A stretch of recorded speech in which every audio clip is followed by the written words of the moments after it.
Phew. Aren't we getting in the pool in St. Louis? Didn't you sign us up for that? What? I think there's a pool. Oh, Katie Woo.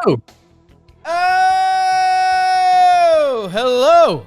Welcome to the team profile and projection of your 24th ranked St. Louis Cardinals. They did finish over 500 last year. It was 83-79. They actually finished the season pretty strong. They were good in one-run games that you could spin as good news and bad news. Trev, it feels like we've leveled up, even though this team is leveling down a little bit. They're cutting payroll. They've essentially said it's a rebuilding year of sorts, but this team had a strong bullpen last year, good batting average. A lot of the other numbers weren't up to snuff. Is that a phrase? Let's get into the Direct TV, transforming your baseball watching experience. Head to directtv.com to learn more. Rewind. Trev, who'd they add? And this might be short. Yeah, do you have 4 seconds of time to spare? In there. I've never heard the terms they're using for this year's Cardinals team. It's not a retool. It's not a rebuild. I don't know what they're calling it. It's a lame duck year for them. I think that's a good one. Rodri Munoz, starting pitcher, got him off of waivers from Miami, where he pitched 82 and 2/3 innings to a 6.53, and also Bailey Horn from Boston. You love that name. 18 games, 18 innings pitched to a 6.5 ERA. They also got Ryan Vilade on a minor league deal, an outfielder. And that's it. I'm done. Bailey, Jake, what'd they lose? Bailey, show me your horn. They lost Paul Goldschmidt, legend. Went to the New York Yankees. Hello. Big second half from Paul. Andrew Kittredge, it was pretty nasty for them in 74 games out of the bullpen, a 2.8 ERA. He got nicely paid by the Birds. Gibby is unsigned. Lance Lynn is unsigned. Matt Carpenter and Keenan Middleton, the same. So parts out more than the parts in. How's the lineup feel, Trev? I haven't put pen to paper down on it. I don't hate the lineup at all. I think that's a phrase that people always hear me say on these TPPs. Where I think we're getting to that point where it's probably going to be my phrase until I get to the phrase where I say I'm a looking and I'm a liking. Right now, I'm still like I don't mind it. Mason Wynn, awesome, bro. Yeah. Good for you. Great year. He's at shortstop. Alec Burleson at DH. Wilson Contreras moving over to first base. That's a whole nother thing that we'll probably have to get into. I probably agree with it at this point. Brendan Donovan at second base. Nolan Arenado, we hope, at third base. At the time that we are filming this, he is on the Cardinals. Yeah. Lars Nootbaar out in the outfield along with Jordan Walker. Ivan Herrera will be behind the dish, and Victor Scott the second will be manning center field as well. On the bench, maybe not on the bench. We'll see how it works out for him. Nolan Gorman, Pedros Pajes, your favorite guy. Thomas Sagisi. I don't know if I got that. Why not? Utility guy. Michael Ciani, outfield. Some names to watch. Lucan Baker, Jose Fermin, Matt Koperniak. Those are some guys you might see with the Cardinals at some point this year, as they do kind of aim towards the future, Jake. What about that rotation and the bullpen? No comment on Lucan Baker there? I'm a Lucan and I'm a bacon. What do you want me to say? The fridge? Big boy. He is a big boy. He's Big boy. In the rotation, hey, Sonny Gray. Sure. I think I know what I'm getting from him. Eric Fetty, kind of the same. Miles Michaelis, and then we're rounding it off with some Andre Palante, who's bounced back and forth, rotation and bullpen. Steven Matz, the curious case of Steven Matz, continues to roll on. Michael McGreevy, young guy, threw them some nice innings, and then your guy Rodri Munoz might get in the mix. And then this is where I think this is a good bullpen. Ryan Helsley on the back end is one of the more lockdown guys in the game. He's still on the roster at the time of recording. Yes, we should preface that. Jojo Romero, Fernandez, John King, Liberator. and I know you already mentioned Bailey Horn, Gordon Graceffo, sure. This is an interesting. We'll hear it when we get to the over-unders, but the level of the teams has changed via Vegas's opinions. But also, this one's interesting because this is like under construction, or I don't know how they don't know how to phrase it, and we don't know how to phrase it because there's still some nice pieces remaining from an 83-win team and a proud franchise. But for this year, they're openly heading in a different direction. Shout out Thomas to JC. That's my bad. Nice. I actually did see him play last year. He's from Southern California, I believe San Diego. They all So are. my apologies there. Yeah, this is interesting. Again, I've never really heard that. Chaim Bloom's coming in. He'll be the president of baseball ops in 2026. Mozeliak is still running the show day to day in 2025. And you and I were like, how do you come up with that? And Mr. DeWitt, the owner of the team, I think actually had a good explanation. He said, we're looking towards the future. We really want to develop our player development side of the game, and that's what Chaim probably does best. So he wants to give him a year to focus on that while showing some loyalty to Mozeliak, who really has, the Cardinals have been competitive for quite some time. And I think that's kind of like the bottom of the phrase you'd use for the Cardinals. Like they've been a good franchise for quite some time.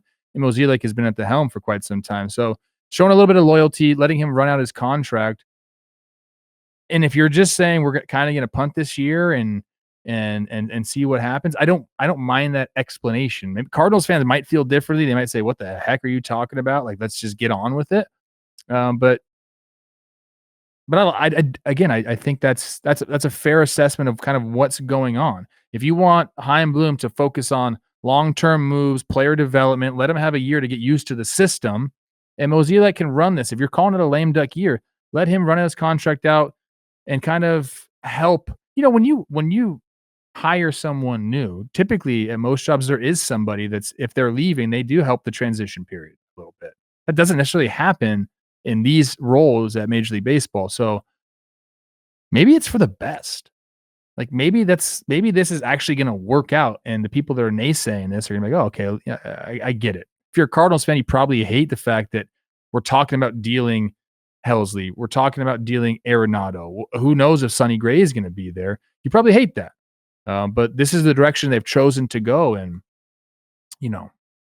if this is the fastest way to get back to where you were, allowing these two to kind of work in conjunction with each other, I don't have a problem with it. Yeah, it's time is a limited asset. You won't read that in any book, will you? No, you won't. But give Chaim some time. And yeah, maybe it'll all pay off down the road, and they can get their minor leagues where they want to be. Because this is a team that, it became a joke for a little bit of how much talent left this organization. While meanwhile, it felt like the pieces they held on to never clicked. And who knows with baseball, truly, is that just bad luck sometimes? Is that, that we've seen it go so many different ways that there's still talent on this team. Nolan Gorman, Brendan Donovan, Alec Burleson, you flip the channel quickly and you're not sure which one's at the plate. But all of those guys have had moments of success at the big league level. Mason Wynn, you know what you're going to get defensively. If that offense ticks up, you're looking at, an elite player in this game. If it ticks down, you still have an absolute weapon for what he can do defensively at shortstop. That, yeah, man, like I don't know where I stand with Lars Nootbaar. Jordan Walker's had a weird go with it at the major league level, but he's still so young. And Ivan Herrera, man, he really knocked it around last year. That I'd hope defensively he's got it going on, because this whole Wilson Contreras at first deal, we just went through that I don't know, there's a little... Don't you think that there's a little bit of like, we had Yadier Molina effect, and now you're seeing these catchers that aren't Yadier Molina, probably one of the best. I think Adam Wainwright said that. Like, I think he's the best catcher of all time. And I think you can dispute that with the Pudge, or maybe Charles Johnson back in the day. I used to love him so much. Joe Mauer, people sleep on Joe as a catcher. There we go. Don't forget about that guy. Look, there's some great players. on this team. It's just, I think as a Cardinals fan, and I guess I don't know if we're going to get into the Wilson Contreras thing, but my thought process here is, okay, you shaved about what, $40 million already, possibly going to shave some more off your payroll heading into 2025. I think all you can say is you better reinvest it. When the time is right and you feel like we can go after and get a free agent, you better go and reinvest that money, because this is a fan base who, I think last year they dipped below the 3 million mark, but this has been one of the most consistent fan bases in all of baseball. And I think that they are used to competitiveness. Yes. And if you start to get away from it for too long, let me tell you, man, it ain't easy to bring people back into the building. It's not. So as quickly, this thing needs to happen quickly. I don't think people in St. Louis will wait around for this team to become competitive again in a division that is, it's ripe for the taking. The Centrals, man, like, I get the Cubs have made massive moves this offseason. The Brewers, when everyone counted them out, won the division, 90 games. The Reds have all this talent. We'll see how it all shakes out. Like, I still think, like, there's nobody that's necessarily running away with it. So that's kind of a hard sell to your fan base right now, in my opinion. But if you're going that way, it has to happen quick, or you start to lose people. Yeah, you're right. And it's going to be weird for St. Louis. They haven't gone through any of this. I will say it's kind of like the Pirates have been really bad for a while, and Skeens Day they came in droves. That's a little different. Skeens Day, bro. I know. 1 out of 5 days. It's a little different. I realize that. The Wilson Contreras storyline is one of the big ones this year, because I've become more nervous with this word. He is underrated. Like, and maybe it was the whole catching debacle that the Cardinals helped created. He had an 848 OPS last year, 826 the year before that. That if this first base transition goes smoothly, if you can get his offensive production that he's shown at the major league level for years now, and if he can be an average defender at first base, which some of you might think how is that a crazy ask? Well, first base can be a tough position, especially with how we're moving around in the infield, and there's just a lot of quirky plays around first base that happen. That being said, some guys adjust, some guys don't adjust. Let's see how it goes for Wilson. If it does, he's back to being an asset. Like, for $18 million a year, Wilson Contreras at first base, sure, fire me up. Ivan Herrera has some really nice numbers offensively for a young ball player. That is obviously something that's going to be circled in a big way. Losing Paul Goldschmidt, as I know he took a step back last year, but as stable as a human feels like they can be. Want him to give me a hug when times are bad. Like, gave me a pair of Vans back in the day. What? You know that story. Goldie, I thought that would just ring a bell. We were at a Players Association gathering in San Diego at Torrey Pines, beautiful, and they gave us a gift bag of stuff for coming down, and one, it was a gift ticket for a custom pair of Vans. It's like, hey, I don't really wear Vans. He's like, you look like you do. You're both out. You're both out. That's incredible. So yeah, Nolan Arenado, this was the first time recording a TPP. I got nervous that oh shoot, are we gonna have to jump in front of the mic again? Because it feels like that. Hey guys, it's Jake. Nolan Arenado's no longer with the team. Before you listen to this team profile and projection, make sure you check out our warehouse games. I hope that's not the case. And Nolan Arenado is a Boston Red Sox. It feels like the next step of this organization, and maybe they don't get it before the season, so maybe it's not mood, and maybe Arenado bounces back and even gets some of his value back because he's a historically good baseball player. It's how you're viewing the St. Louis Cardinals. If you're viewing them as the team that consistently is going for first in the division, yeah, this Cardinals team feels a little lackluster. If you're viewing them through the scope of some of the teams we've gone through, hey, I would bet you Sonny Gray gives me a good year, and I would bet you one of those veteran pitchers gives me a good year. And could Matz bounce back? I like their rotation. I do.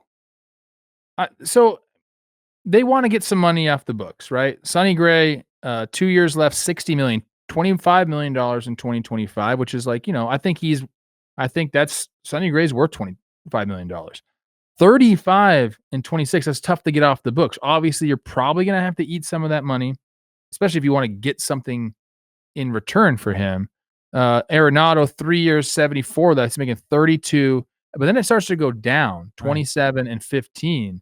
So trade value goes up next year, I guess. Maybe. If he has a good year. Right. They have to approach this very carefully. I think Helsley, you got it. I think you have to get rid of him.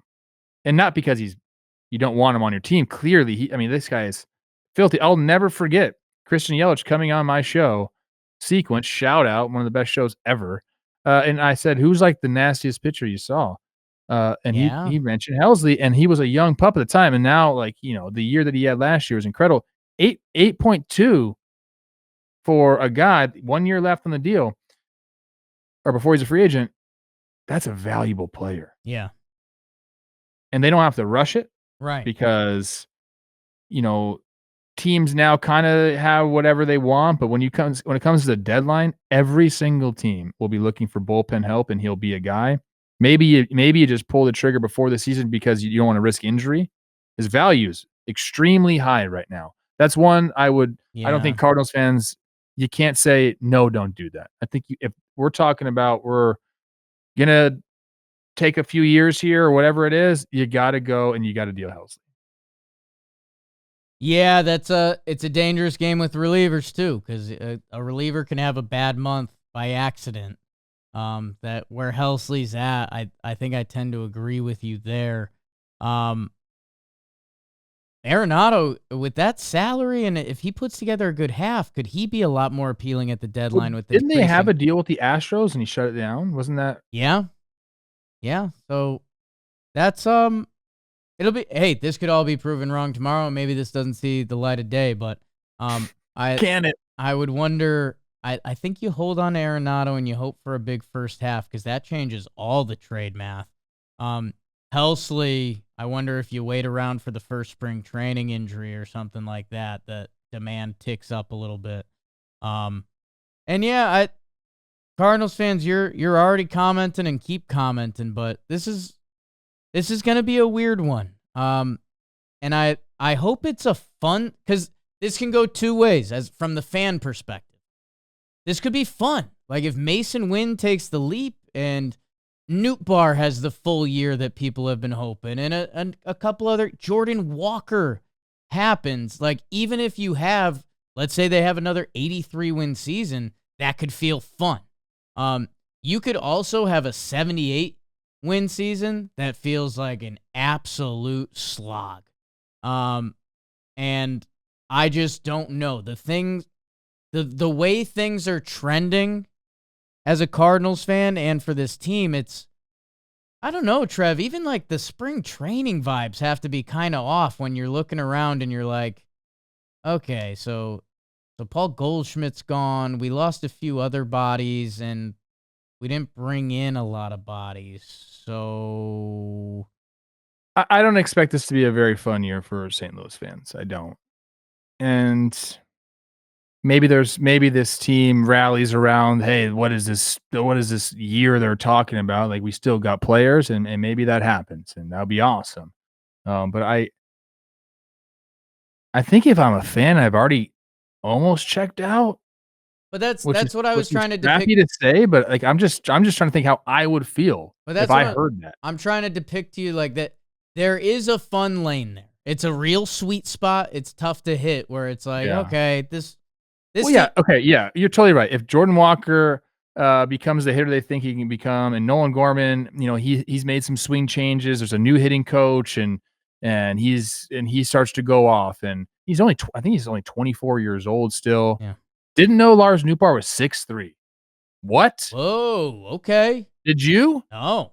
Because I'm on his page right now. El Segundo High used to play in the El Segundo tournament all the time, like 3 or 4 time MVP of it. No big deal. Glad that came up. High school. There are, okay. Young guys take that. Mason Wynn's already taken a step, bro. Is there another gear and we're gonna start mentioning him with Gunnar and Bobby? I don't know. There's a fun lane for Cardinals fans to envision. So yeah, I know what you're saying, but the team as a whole, here's what I kind of think. Cardinals, they don't deal Arenado right away. Sonny, they're going to keep. Helsley, they decide to keep through the trade deadline. Oh, they surprise people. Oh man, Cubs aren't as good as we thought they were going to be. Oh, they're kind of like right in the thick of things. They're in the second wild card. What's going to happen? And then Dog days. Trades happen. Dog days. Yeah. There's a plan in place, and I don't think they changed the plan. The only reason I say that I don't mean no offense to the players on the team. I just think there's a plan in place, and I think they're going to make trades. They're going to make moves. Yeah, and I guess the other thing, the final thing from the fan side is like they've talked about overhauling this pitching, that they clearly got too far away, that, you know, it would be really nice to see a Michael McGreevy come up and do it for most of the season, or does your guy Tink Hence finally get the look that he's been looking for? It's gonna be a mix, and I guess the other thing that would be exciting is if they have some of these young guys go.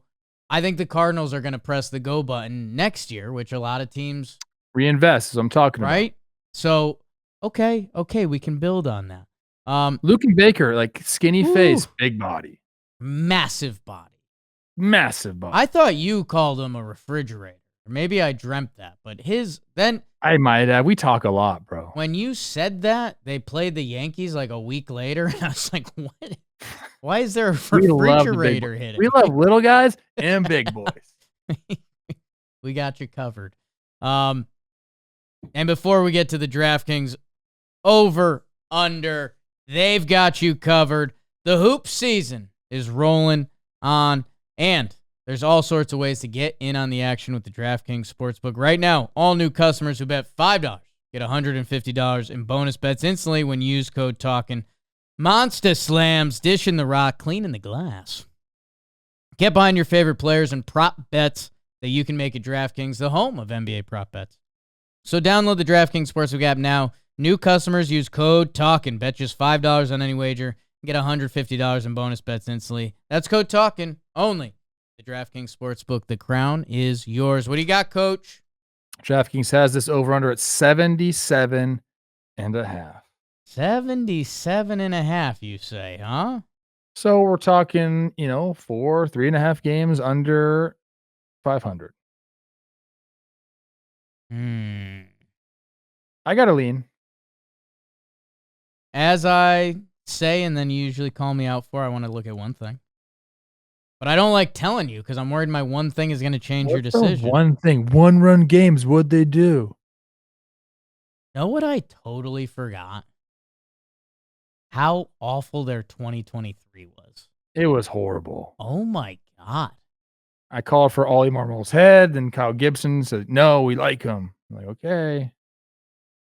Oh, Ollie Marmol. Oh, we forgot to we gave a little shout out to Katie Wu. Go check her. Trevor Rosenthal. They have a Cardinals podcast. Check it out. Love me some Katie. This is a great line. I'm ready. Are we 3-2-1ing it? Let's 3-2-1 it. 3, 2, 1. Under. Yeah. Yeah, I was gonna make moves to degrade the roster. I was talking to myself about like the prestige of the St. Louis Cardinals and how, they seeming like last year they finished second in the Central somehow. What? 83 games they won, 83 games. They finished really strong down the stretch, which I don't know if that's September funny business or whatever. I don't know, man. I'm just not bought in. It's a weird energy. That to drop a couple games lower seems very easily, and who knows, deadline, young players, other things. You got everything, or should I tell you to go fuck yourself? I'm getting squirrely. Yeah, it's squirrely season. We need to transform ourselves. You guys need to transform your baseball watching experience. Head to directtv.com to learn more.